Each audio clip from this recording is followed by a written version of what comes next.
भारतात निवडणुका आल्या की अनेक मुद्दे चर्चेले जातात. मात्र गेल्या 10 वर्षापासून सगळेच जे पक्ष आहेत त्या पक्षांना, खास करून विरोधी पक्षांना, ईव्हीएमचं भूत त्यांच्या मानगुटीवरती बसलंय की काय असं वाटायला लागलं. कारण गेली 10 वर्ष ईव्हीएममध्ये घोटाळा होतोय अशी ओरड आपल्याला ऐकायला मिळते. मात्र ईव्हीएममध्ये खरंच असा काही घोटाळा झालाय का आणि ईव्हीएमचा हा मुद्दा पुन्हा एकदा आत्ता चर्चेला जातोय तो कशामुळे? तर इलॉन मस्कनी एक ट्विट केलंय. त्या ट्विटमध्ये त्यांनी काय म्हटलंय ते आपण बघूया आणि मग त्या संदर्भात आपण पुढचा हा व्हिडिओ जो आहे तो पुढचा व्हिडिओ आपण त्या संदर्भाने पुढे घेऊन जाऊया. तर त्यांनी काय म्हटलेलं आहे, इलॉन मस्क असं म्हणतोय की we should eliminate electronic voting machines, the risk of being hacked by humans or AI while it is too high. असं इलॉन मस्कनी त्यांनी एक ट्विट केलं आहे आणि त्या ट्विटमध्ये त्यांनी असं म्हटलेलं आहे. खरं तर त्याच्या अगोदर रॉबर्ट एफ केनेडी जे आहेत अमेरिकेचे, त्यांनी एक ट्विट केलं होतं आणि त्या ट्विटला इलॉन मस्कने रिपोस्ट केलं होतं. ते ट्विट काय होतं रॉबर्ट एफ केनेडीचं? त्यांनी असं म्हटलं होतं की US citizens need to know that every one of their votes were counted and their election can not be hacked. तरी पण त्यांनी पुढे असं जाऊन म्हटलं आहे की we need to return to paper ballots to avoid electronic interference with elections. Robert F Kennedy यांनी म्हटलेलं होतं आणि त्याच्यानंतर मग इलॉन मस्कनी ते जे रिट्विट केलं होतं ते रिट्विट आपल्याला पाहायला मिळालं. पण आता इलॉन मस्कनी रिट्विट केलेलं आहे. इलॉन मस्क खूप मोठा माणूस आहे या क्षेत्रातला. मग त्याचं काय झालं, त्याच्यानंतर मग राहुल गांधींनी नेमका हाच धागा पुढे पकडला. राहुल गांधींनी त्या पोस्टला एक उत्तर दिलं होतं आणि मुंबईत लोकसभेची निवडणुका ज्या झाल्या त्यात उत्तर पश्चिम मुंबईची जर का आपण लोकसभेची निवडणुकीची जागा पाहिली तर रवींद्र वायकर आणि अमोल कीर्तीकर असा थेट सामना तिकडे होता. अनेक आरोप प्रत्यारोप त्यावेळेला झाले होते आणि वायकर साधारणपणे 48 मतांच्या फरकाने वायकरांचा विजय झालेला आहे असं शेवटी डिक्लेअर करण्यात आलं होतं. माझ्या मते 2दा किंवा 3दा मतमोजणी करण्यात आलेली होती आणि महाराष्ट्रातला आपण असं म्हणू शकतो बीड आणि हा जो मतदारसंघ आहे उत्तर पश्चिम, हे 2 मतदारसंघ असे होते की जिकडे शेवटपर्यंत आपल्याला चुरस पाहायला मिळालेली होती. आणि अमोल कीर्तीकरांनी सुद्धा हा आरोप लावलेला होता की अगोदर मला विजयी म्हणून घोषित केलेलं होतं जवळपास 550-600 मतांनी आणि त्याच्यानंतर अचानक दुसऱ्यांदा जेव्हा काउंटिंग झालं त्यावेळेला वायकरांना विजय करण्यात आलं वगैरे वगैरे अशा पद्धतीचे अनेक आरोप त्यावेळेला लागले होते. त्यातलं महत्त्वाचं एक कारण काय होतं तर ते कारण होतं की वायकरांचे जे मेव्हणे होते ते मतमोजणीच्या ठिकाणी, म्हणजे तिकडे नॉर्मली उमेदवाराच्या कुठल्याही नातेवाईकाला वगैरे जाणं त्याला अलाव करत नाहीत, पण ते तिकडे गेले होते आणि नेस्को सेंटर गोरेगाव तिथे हे जे मतमोजणी आहे ही झालेली होती. आणि असा एक आरोप लावला जातो की EVMला कनेक्ट असणारा मोबाईल ते वापरत होते आणि त्याच्यावरती OTP जनरेट होईल असं सांगितलेलं जात होतं.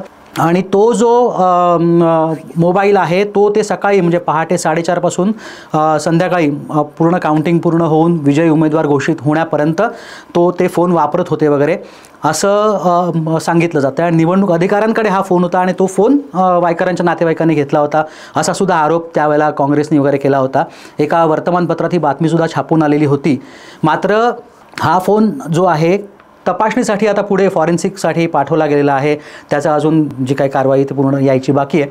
पण निवडणूक अधिकारी ज्या होत्या वंदना सूर्यवंशी त्यांनी हे आरोप फेटाळून लावलेले होते आणि त्यांनी EVM अनलॉकसाठी OTP लागत नाही, मुळात ही बातमीच चूक आहे आणि ज्या वृत्तपत्रांनी ज्या वर्तमानपत्रांनी ही बातमी अशा पद्धतीने लावलेली होती त्यांच्यावरती आम्ही गुन्हा दाखल केला आहे वगैरे वगैरे असं त्यांचं म्हणणं होतं. आणि त्यांचं एकंदरीतच सूर्यवंशी काय म्हणतायत ना ते पण आपण बघूया की त्या असं म्हणतात की EVMला कम्युनिकेशनची गरज उरत नाही, ही फुलप्रूफ सिस्टम आहे असं त्या म्हणतायत. मग ही जर का फुलप्रूफ सिस्टम आहे असं वंदना सूर्यवंशी म्हणतायत, मग त्यांच्या ह्या म्हणण्यावरनं परत राजकारण सुरू झालं. पुन्हा मग संजय राऊतांनी या वादामध्ये उडी घेतली.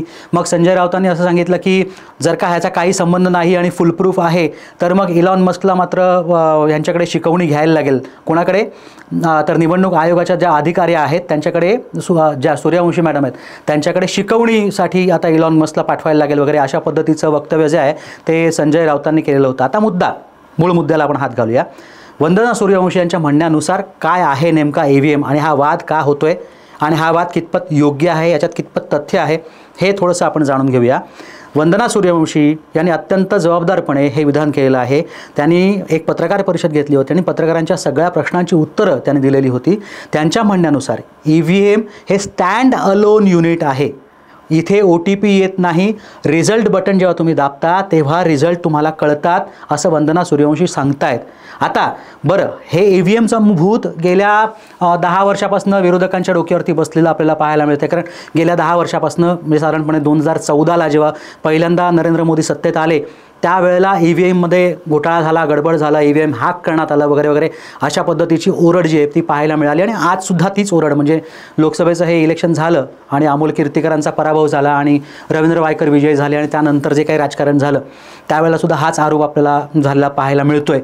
आणि सगळ्यात पहिल्यांदा जर का सांगायचं झालं तर EVM मशीनद्वारे मतदान कधी केलं गेलं तर EVM मशीनद्वारे पहिलं मतदान लोकसभेचं साधारणपणे 2004 साली केलं गेलं होतं. तो EVM मशीन साधारणपणे 2004 साली वापरात आलेलं होतं. 2004 आणि 2009 किंवा 2014पर्यंत अगदी म्हणजे ही 10 वर्ष जी आहेत ह्याच्यात काँग्रेसच देशात सत्तेवरती आली होती. 2014च्या निवडणुका लोकसभा निवडणुकांपूर्वी नरेंद्र मोदींनी ज्या पद्धतीने किंवा भाजपने ज्या पद्धतीने एक हवा स्वतःची निर्माण केली होती संपूर्ण देशभर, त्या हवेमुळे त्या लाटेमुळे मोदींच्या लाटेमुळे सर्व जे उमेदवार आहेत भाजप किंवा मित्रपक्षांचे ते निवडून आलेले होते. आणि त्यानंतर नरेंद्र मोदींची आत्ता 3 टर्म जी हवा आहे ती आपल्याला पाहायला मिळते. त्याच्यामुळे हे जे काही आरोप मुळातच काँग्रेस करते आणि राहुल गांधींनी जे एलॉन मस्कच्या ट्विटला रिप्लाय केलेला आहे तो रिप्लाय कशा पद्धतीने चुकीचा आहे हे आम्ही तुम्हाला थोडंसं दाखवून द्यायचा एक प्रयत्न केला. तुमच्याकडे याबाबत आणखीनही काही माहिती असेल तर कृपया घेऊन टाकच्या कमेंट बॉक्समध्ये नक्की व्यक्त व्हा. व्हिडिओ शेवटपर्यंत पाहिल्याबद्दल तुमचे धन्यवाद.